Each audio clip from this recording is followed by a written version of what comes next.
Hello and welcome back to episode number 15 of Inside the Vault, a Carolina Panthers podcast. I am your host, Ryan Smith. This podcast brought to you by the Keep Pounding Podcast Network. Follow them on Twitter at KPPounding_FSSN. And this podcast is also powered by the Fans First Sports Network on Twitter at FansFirstSN. And you can also rate and subscribe to the Tobacco Road Sports Radio YouTube channel at youtube.com/Tobacco Radio. Well, my guest today, he is the owner of the Tobacco Road Sports Radio channel. He also is a co-host of the Bleav in Carolina Panthers podcast with Sports Illustrated writer Skylar Canahan and the Carolina Panthers all-time leading rusher Jonathan Stewart, and also the executive producer of the Keep Pounding Podcast Network. He is Desmond Johnson. Desmond, how's it going? What's up, man? Doing pretty good. How are you doing?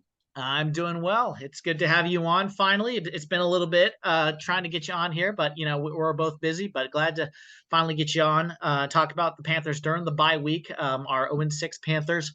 Today's episode, not really about the record, more just about kind of overall themes and stories and rumors and different things that we've seen out there. So let's just start with your big picture. What is kind of your takeaway this season from the Panthers at the bye week, 0-6, as we know? Just some overall thoughts and takeaways thus far. I'm not sure yet. I haven't really gathered that thought yet because while the Panthers are 0-6, the NFC South is horrible. So it's not exactly like they're out of anything. I know it feels like it, but I feel like Carolina's the one team out of the four in the NFC South that's been somewhat improving throughout the weeks. I know it hasn't shown up in the win-loss column, but I'm very intrigued as to what the offense is going to start doing now with Thomas Brown handling the play calling and Frank Wright basically being the CEO, which is probably what he should have been to begin with going in. I don't know. I'm not at that point where I'm like just throwing away the season. It's only a third of the season that's been played. Right.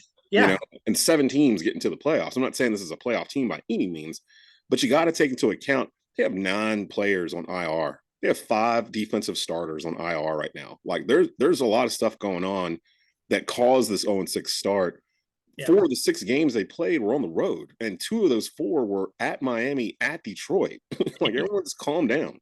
And you can add Seattle in that mix too. Very hard to play. At Seattle. I know Bryce didn't play in that one, but still hard place to play. That was by far the toughest stretch of our schedule. And on the Bleav in Panthers podcast, we saw that when we were trying to make our predictions, and we were hoping we could just get out at 3-3. We felt like it would set up for the rest of the season. 0-6, we didn't really have. Skylar had 1-5. He was the only one that was really real. With all me and Stu just were like, we don't want to hear that. Nah, we're going 10-7 for the season. I was hoping 3-3, 2-4 around the bye week, but if you look at the 6 games that we had, out of those 6, 3 of them were games we probably should have won, and just something happened in the fourth quarter where that other team pulled away. Week 1, week 2, Seattle. Like we just that kind of occurred. Miami, Detroit, no, those games were going to go the way they went, and we just can't score as much points as they can. We can't run as fast as Miami can. So yeah. So I don't think all hope is lost, but the Panthers got a whole lot of work to do. Yeah. I'm gonna kind of switch gears for just a second.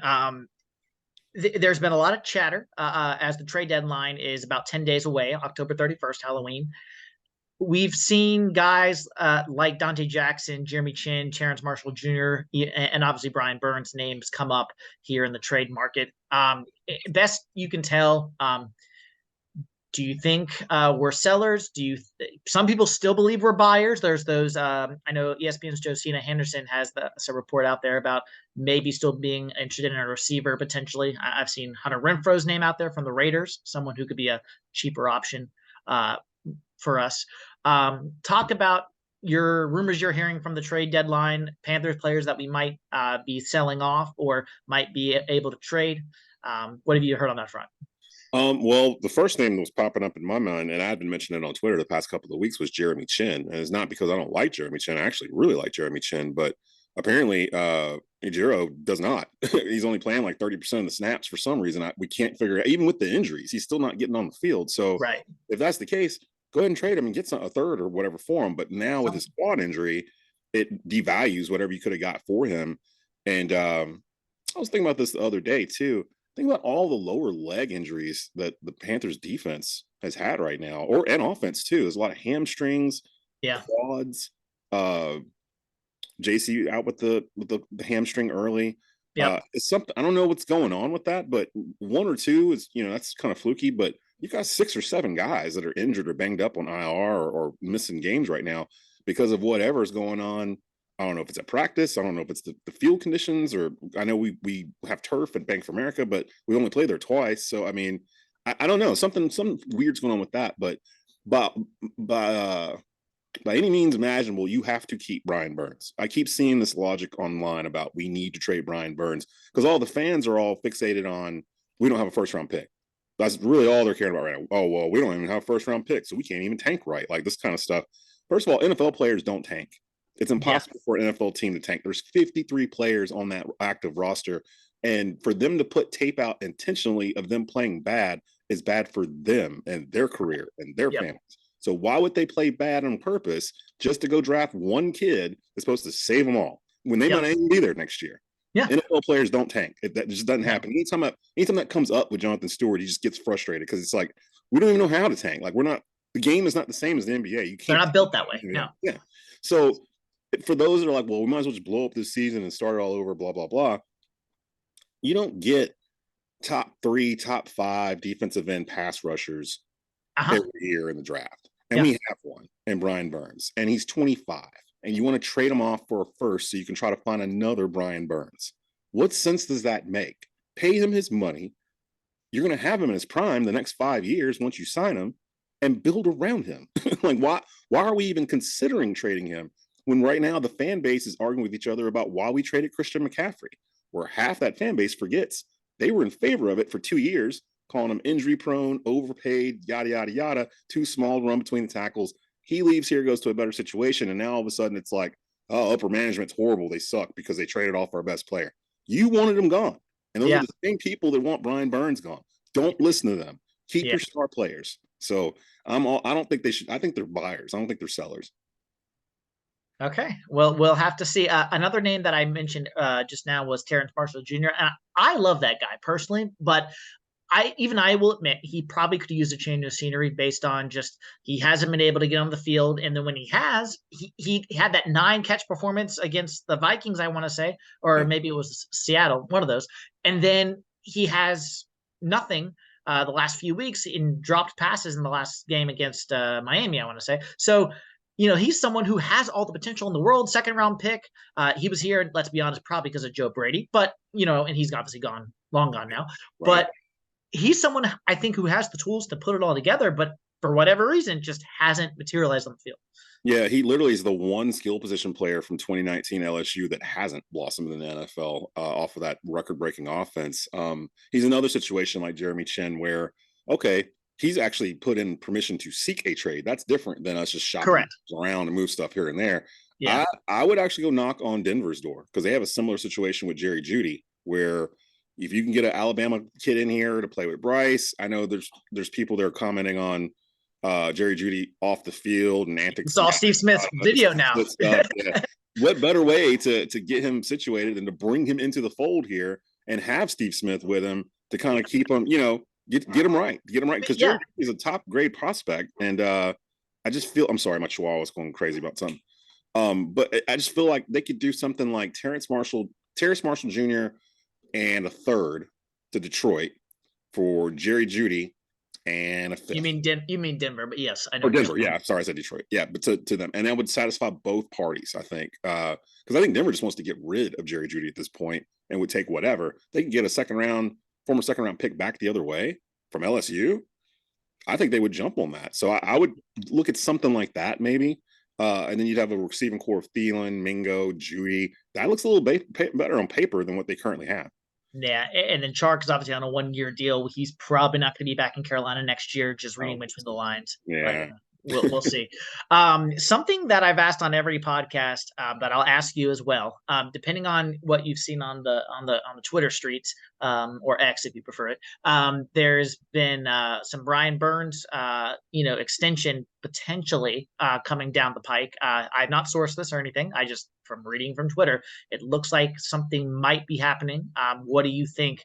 Do you still think we don't see a Brian Burns extension this season? Do you think we franchise him after the season? Do we trade him? What do you think is the potential there with Burns? I'm sorry, guys. It's not going to happen this season. The stuff you're seeing on Twitter right now, one of them is my good friend Monty Fetty from the Four Man Rush that actually does embrace debate with me and Cody. That's not who I'm talking about, but go ahead. Yeah, he oh my god, I woke up this morning to his tweet. He was like, Brian Burns is set to sign a deal with blah blah blah, yada yada yada. And I'm thinking it's from money. So I'm like, oh wow, okay. That was the first thing I saw. It popped up. Yeah. Then Yeah. I start poking around. I'm like, I don't see this anywhere else. I went back to the original tweet, and the very first comment is Monty going, I'm just joking, y'all.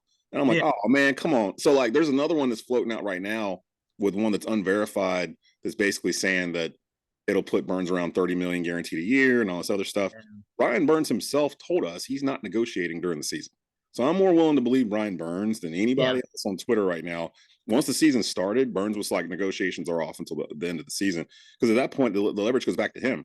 Either the team's going to have to franchise tag him and pay him close to that 30 million per year that he was looking for anyway, or they're going to have to bite the bullet and go and figure out what to pay him going forward.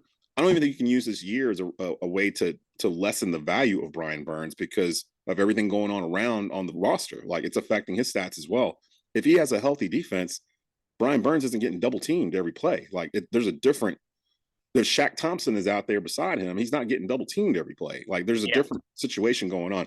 Don't believe anything that you read unless it's Adam Schefter basically saying that Brian Burns has just signed a deal with the Carolina Panthers. I do not believe that's going to get done in this season. I believe Burns reps have shut that down. So I would not expect him to get signed during the regular season.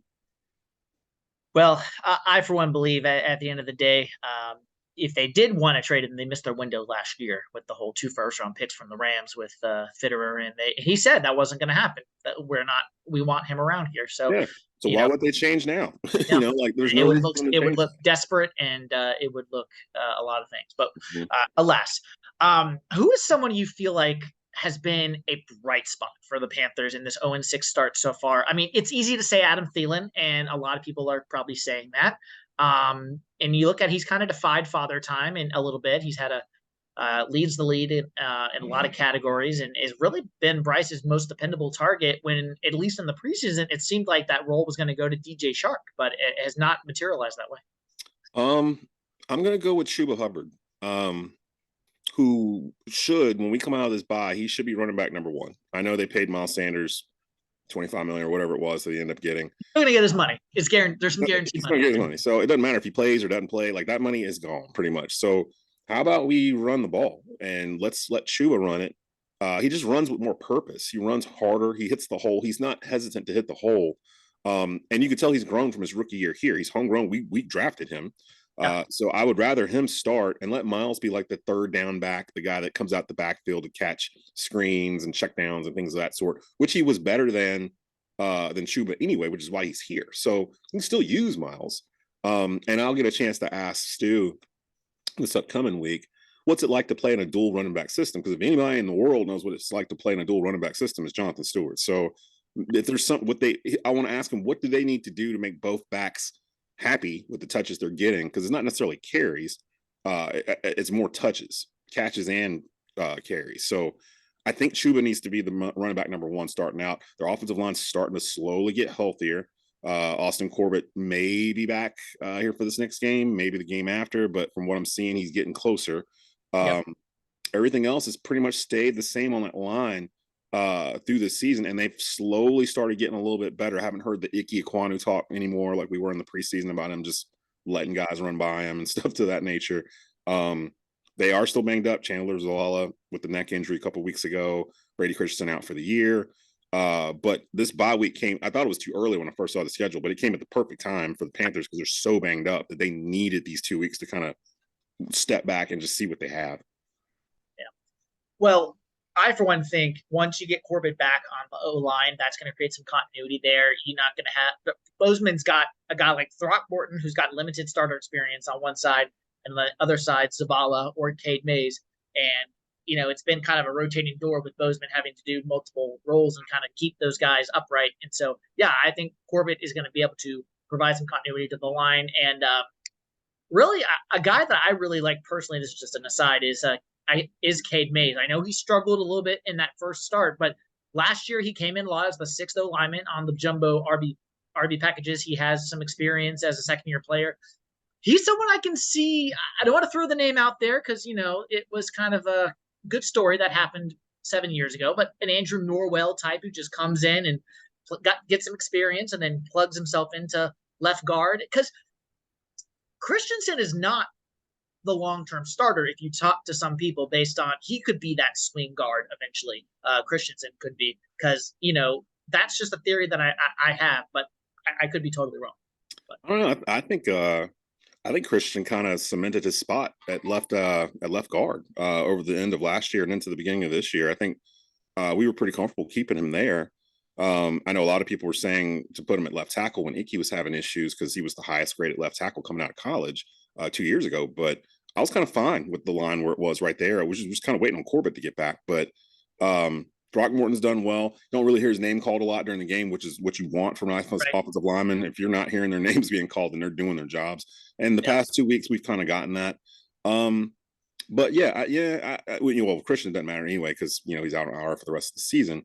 But I think the offensive line getting Corbett back beside Bozeman and Moten on that right side will allow them to start running some things in that direction for Bryce and the run game, like last year when they kind of got on a roll a little bit. I do think Thomas Brown, being a former running back, he played for Georgia, I do think he's going to have more of a focus on the run game than what we've had the first couple of starts. I think he'll really try to complement Chuba and Miles and who am I forgetting? Laviska when he comes back, sure. and Blackshear. So they've got some dudes that can do different things. And I think we'll see a little bit more of the running game, maybe a little bit more zone blocking like the Rams do, now that Thomas Brown's going to be calling some of these plays.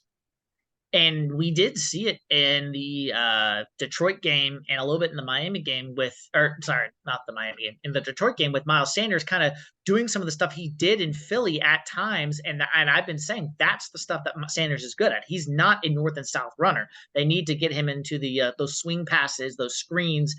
And that's the stuff that he did in Philly. I know Philly has a really good O-line, but that's the stuff that he did that worked to success for him. So that's just an aside there for with Sanders. Yeah, I mean, a lot of it too. People have to kind of. I would really try to not compare the first 6 weeks to the next 6 weeks in terms of what they do offensively, because it's still the same playbook. Thomas Brown helped write this playbook with Frank Wright, so it's not like they're getting a brand new playbook and they're learning new plays. It's just going to be a new guy conducting the orchestra, but different tendencies, different, yeah, exactly. So we'll kind of see. I think Thomas Brown will be more aggressive. I think he'll take a little bit more chances downfield with Bryce. And I think we'll see some more pre-snap motion than what we haven't really seen any with Frank. Frank's offense kind of looks older. Like there's not a lot of pre-snap movement unless somebody's shifting just once. So Bryce knows if it's man-to-man or zone, but there's not a lot to disguise what they're doing, which they can easily do. I don't have a problem with the plays they're running. It was the method in which they were running them was the problem I had the issue with, the clock management, things like that. What they're actually running is fine. Like that, all that's fine. And we've seen it last week. We saw it. They went right down the field twice, 60-something yard drive, 70-something yard drive, scored, looked easy. I think that's the stuff that they need to continue to work on, and just getting healthier. Just getting those defensive guys back would be huge, to get a JC Horn back, to get Xavier Bell or Xavier Wood or Von Bell. Like our entire safety room has been obliterated. Jeremy Chin is out. Like, I mean, we just don't have the same dudes. We're playing with second and third string guys. So, I mean, it's really hard to sit here and say, well, Carolina can do this and do that, when they don't have the bodies they showed up to the party with. Like they're leaving with someone else. So I don't know what they can do until they get those pieces back. Well, like you said, with Thomas Brown calling the plays, going to the coaching staff specifically here, I think with Wright being a CEO like role as a coach now will benefit him, I think, because he doesn't have as much on his plate with Thomas Brown calling the plays, the things you mentioned, the clock management, the struggle to make some adjustments in game, little things like that. The offense, like you said, lacked consistency, lacked productivity. So I think with a lot of that now switching to Thomas Brown, I really do think you're going to see that clock stuff. The adjustments are going to start to favor the Panthers going forward, because Reich's not going to have as much on his plate. He's going to be able to focus on every single aspect of the team and kind of be that CEO from afar, but still kind of be the head coach in a way. So I think that's something that could really benefit the Panthers, like you said, in these weeks coming out of the bye. And we did see that in the Miami game. They were coming out of the huddle Right. way faster than they had been. Bryce was getting 15, 20 seconds instead of 5 or 7 seconds to get everything set up, which is a huge difference. And they said earlier in the year they were trying to simplify things. Maybe they were just doing too much word salad for Bryce to get out, because you're having to hear it through your headset, be relayed to you. If that's coming in late, now you got to relay it to the huddle. Then you have to get out, and then you have to look at what the defense is doing, figure out if you're even in the right set. So 9 times out of 10, you're calling kill because you don't even know if this is going to work. So you're automatically going to your audible as soon as you walk up to the line. That wasn't sustainable. They've kind of gotten out of that and are starting to, the offense is starting to round into shape. So just Panther fans, just keep in mind, last year at this point we were 1-5, if I'm not mistaken. We didn't start off 0-6 or whatever. We lost 5 straight or something like that with Matt Rule, and then correct. And then Wilkes took over and we lost his first game. So I mean, we're not far off from where we were last year, and we ended up still having a playoff run, or not playoff run, but trying to get into the playoffs by the end of the season. So just calm down. The lower part of the schedule is here. There's a lot of injuries on all these teams that we're about to play. None of these games are unwinnable that we're about to go into. So just everybody calm down. We'll be all right. Yeah. Maybe. Yeah, exactly. So from a standpoint of the coaching staff, kind of a wide berth, I've heard a lot of different theories, as I'm sure you have. Were the Panthers' expectations misled? Were we misled from the general manager, Scott Fitterer? Were we misled from the coaching staff saying this team was a quarterback away, as Fitterer liked to say? Do you feel like the average fan had unrealistic expectations because you could say the O-line overachieved a little bit last year? You could say but when we're bringing in a rookie quarterback, both new coordinators, a new head coach, a lot of new pieces on the receiving core, 2 of your starting O-linemen are out with injuries to start the season. There's a lot of newness there, and I think a lot of people might have overplayed their hand in thinking we were going to be a little bit better than we were. Now, don't get me wrong, neither of us expected 0-6, but I think people thought we were ready to, with Bryce Young, he had that intelligence, the moxie, the poise, and he could just come in as a rookie quarterback and just let's go. But rookie quarterbacks do struggle historically. Yeah. I mean, there aren't rookie quarterbacks that win in the NFL. I can't think of one that won year one, like fresh off the boat. Andrew Luck might have been that exception, maybe. You know what? I have to go look, but I don't remember what his record was. I think it was 12-5 or something, if I remember right. But like everybody else, from Troy Aikman to you name them. I mean, Troy Aikman went 1-11 or whatever his rookie year. Peyton Manning went like 1-15 or something, 2-14 or something like that, with 1 billion interceptions. Like Trevor Lawrence had a horrible rookie season. 11-5 in a playoff berth for Andrew Luck. 11-5 in a playoff berth, but he basically got parachuted into a team that literally only needed a quarterback because they had just lost Peyton Manning. Like that team was a perennial contender every year for a decade, and then lost Peyton and got Andrew like in the same offseason. So that's a little bit of a different. And that's not normal, Panther fans. No, that's not normal, right? Yeah, that's not normal. You're seeing with the Packers now. That's not normal. Right? Yeah, exactly. That is not normal. That's normally not what happens. I think maybe I was a little. Well, for me, it's hard because we had Skyler with us, and he was in training camp. So when we're doing these podcasts each week, he's giving us a report of what he's seeing, like at the training camp. And he was like, it's rare for the ball to hit the ground when Bryce throws it. He's super accurate, looks really good, looked great against the Jets in the scrimmage. Like, we were getting all this good stuff, but we never got any bad stuff. Right. And I think a lot of this, I do think that the Panthers front office felt like they were a quarterback away. Now, I do think they thought they could go for the playoff berth this year in the division because of the way the division was and what they added to what they already kept. So the logic was there. Like, I don't frown on the logic. I do frown on fans that are trying to hold it against the front office, that what they thought was going to happen is not going to happen, because they couldn't control the whole thing. They just felt like they were in a good spot. And then really the injuries happen.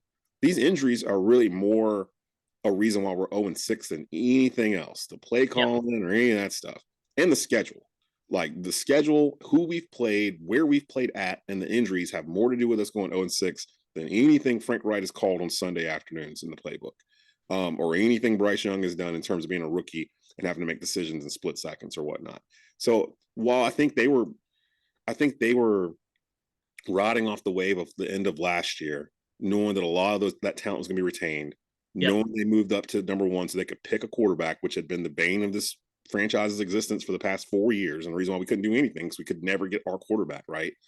I think they felt like they had it together. Yeah. Now, they could still be proven right. Again, the season's not over. We've still got 2/3 of the season left. So, I mean, they still could be proven right. And we're sitting there going, you told us this and you sold us this bill and it's not good. I don't think anyone's going to say 11-6 if we went out, but I'm not going to say it. I'm sure there might be some really optimistic fan out there that might be thinking that, but that's why they play the games, as they say, any given Sunday. So, well, as we said at the top, Desmond Johnson been my guest today. Bleav in Panthers, Carolina Panthers podcast co-host. Always good to chop it up with Desmond. Desmond, we'll get a few more questions. We'll get you out of here. The other theory, here's another theory I have, and I'm dangerous with my theories. Do you think, and this is no sourcing, there's no confirmation, this is me just spitballing this out of my butt. Do you think if we see a difference between if Thomas Brown comes in, he starts calling the plays, we start rattling off some W's mostly, and it just looks like a whole new operation? We know David Tepper, and we've seen Frank Wright's comments last few weeks about Tepper. Does Tepper come in and say, well, this Thomas Brown guy's looking pretty good. I don't want to lose him as a head coach, next year or the year after. And Frank realizes this, and he kind of takes a back seat, and he maybe switches into a advisory role on the team, something along those lines, and they make Thomas Brown the head coach, and then you've got your next offensive play caller with being the head coach. What is your question? Do I think that can happen? Could that happen if enough things go right in the second half of the season and it just looks like it's a whole new team, and it's like it works with Bryce and Thomas Brown calling the plays, and the team just looks like a night and day difference from what we've seen? No, absolutely not. I don't buy that that storyline. Because for starters, the next 3 games, I kind of expect the Panthers to either be super close or win anyway because of who they're playing. They're playing Chicago. Justin Fields is out with a dislocated thumb. They're playing Indy. Anthony Richardson's out on IR for the rest of the year. And they're playing Houston. So it'll be, and I think that's the one we have when we come back. It's going to be number one. It is at home against C.J. Stroud, who is looking pretty good, but again, still is a rookie. I expect them to start winning some games. They're not going to go 0-17. And like again, the first part of the schedule was brutal. At Atlanta, New Orleans on Monday Night Football, at Detroit, at Seattle, at Miami. Like, I mean, it's just hard. It's really hard. Detroit and Miami might be in the Super Bowl this year. Like legit could be the Super Bowl. So, and we had to go play them at their homes. So, I mean, no, I don't think this was never going to be a one and done type deal for Frank Wright. This was going to take a couple of years for them to get it going where they wanted it to go. It was going to take more than one draft class, more than one free agency class. They have a bunch of money and a lot of cap coming up. Yeah. So they've got some room to do some things. I think what's going to happen is that Frank is going to move more into a head coach role instead of the offensive play caller. And he's always been the play caller, no matter where he's been. Philly as the OC or Indy as the head coach, he was still calling the plays. And I honestly think that this is a learning lesson for Frank because that's kind of how Indy got away from him, and to a certain extent, because he was still calling the plays and not paying attention to everything else going on around the team. You've seen some people say he kind of fired himself, but he's still getting paid. He's still the head coach. Well, he's not here to call plays. That's right. Why Thomas Brown was hired, was eventually he was going to take those plays. And I think that even if the Panthers were 6-0 right now, this was the bye week at week 6 was the perfect spot to bring in Thomas Brown to start calling the plays. And I'll do you one better. You talk about conspiracy theories. I've got one for you. What if Frank Wright hasn't been calling these plays?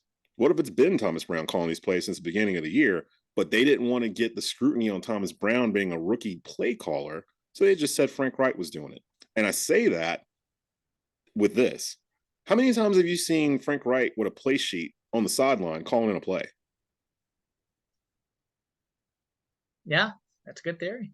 You know what I I, mean? I So, hear and you. Thomas Brown is in the box. So, what if Thomas Brown has been calling these plays and he's been learning on the fly for the first 6 weeks, and now they're ready to say he is the play caller, and Frank is not like quote unquote helping him from the sideline, which is probably distracting Frank Wright. So that's been my theory the past couple of days, that Thomas Brown has already been calling the plays, and we as the public just weren't privy to the info until Frank decided to tell us he's going to be the Right. play caller going forward. Because Yep. I can't remember any time when Frank Wright was calling a play on the sideline. Like, I don't Yep. remember anything with him holding a card or in a mic or something like that. I can't recall a situation where he's calling in a play. Yeah. So maybe he wasn't. Yeah. Well, two more and we'll get you out of here. So let's do some predictions and thoughts as we head into the Houston Texans in about a week's time after tomorrow's Week 7 games. What are some things you would like to see, not just against the Texans? I'm just talking big picture here the rest of the season, since we're not previewing a specific game.